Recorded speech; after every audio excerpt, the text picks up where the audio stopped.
Okay,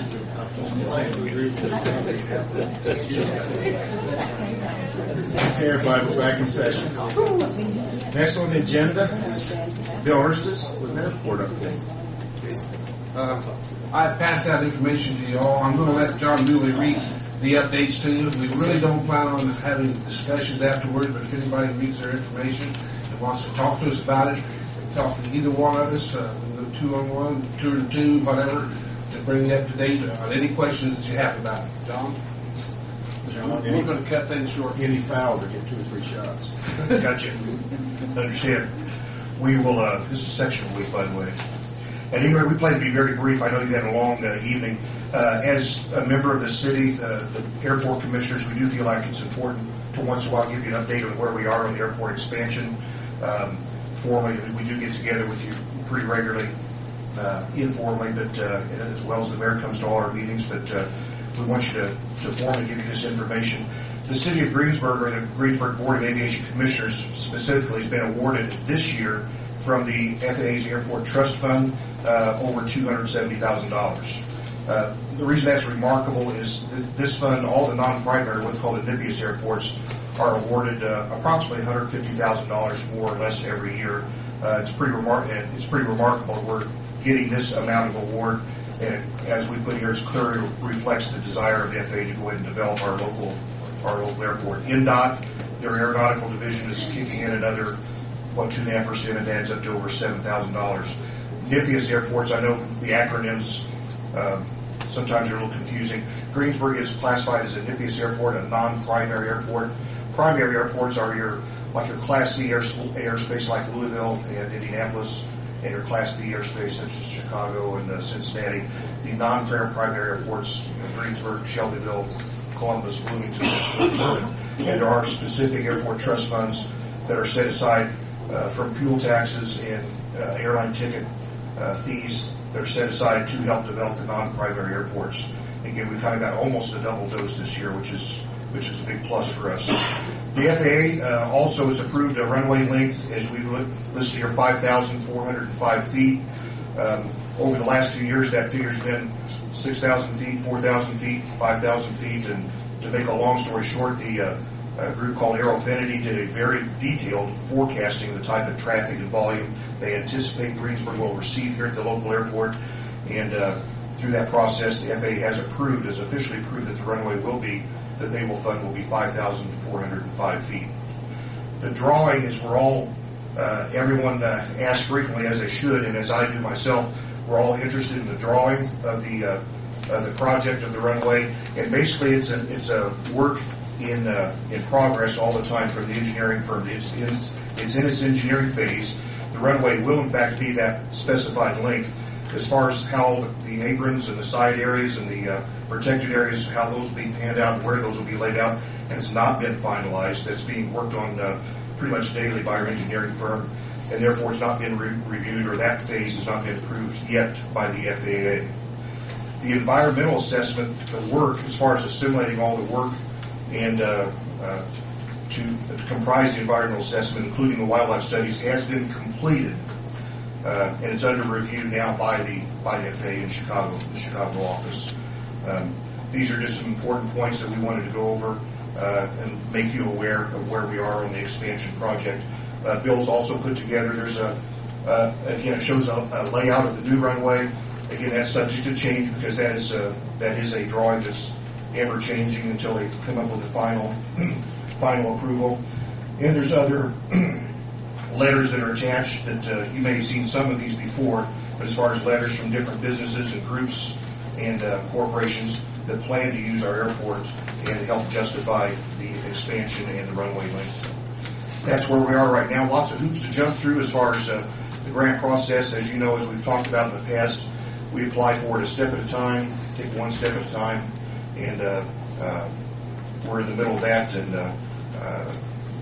like I say, when we get these other projects done, as far as the drawing is completed, and when that is approved and the environmental assessment is completed, we'll of course keep you appraised of those sections on the expansion. And again, I want to keep this brief. I know you've had a long evening here. These other papers, if you, like Bill said, if you review those and if you ever have questions, really at any time from myself or Bill that you'd like to ask, we're always available to you. You've got our phone numbers, and we're glad to talk to you about this at any time. And that is all we have, Mr. Mayor. Bill, this received this year is a total of $276.93 plus the $150,000 plus the $7,124, correct?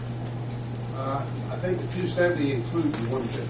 Yeah, it's 270 instead of 150. It's usually 150, and this year it's 270. It looked like there's 78,000 then.